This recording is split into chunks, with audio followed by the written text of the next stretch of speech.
Booking ang isang person deprived of liberty sa Antipolo City Jail. Nahulihan siya ng hinihinalang shabu at marijuana na nakatago sa kondom. Walang pahayag ang inmate. Yan ang unang balita ni EJ Gomez.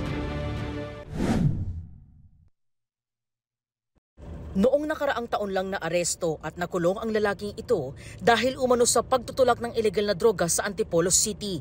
Huli naman siya sa pagpupuslit naman ng hinihinalang shabu at marijuana sa kulungan.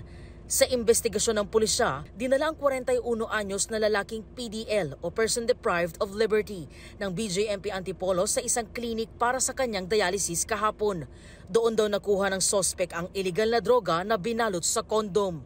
During the dialysis niya, may instruction na para may pre-arrange na sila na yung uupuan niya during the dialysis niya ay meron na pong nakakabit doon na illegal drugs.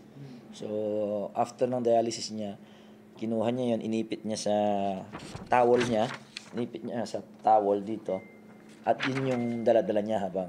Pero inaasahan niya na hindi na i-check yung kanyang dala kasi nga siya ay regular na nagpapa-dialysis.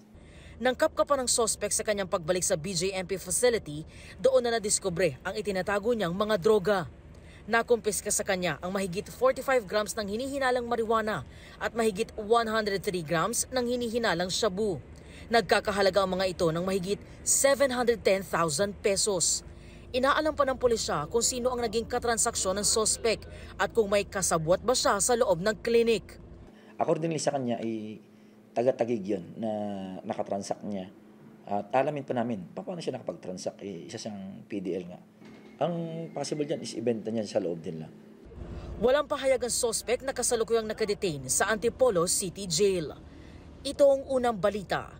EJ Gomez para sa GMA Integrated News. Igan, mauna ka sa mga balita. Mag-subscribe sa GMA Integrated News sa YouTube. Sa mga kapuso abroad, subaybayan nyo kami sa GMA Pinoy TV at sa www.gmanews.tv.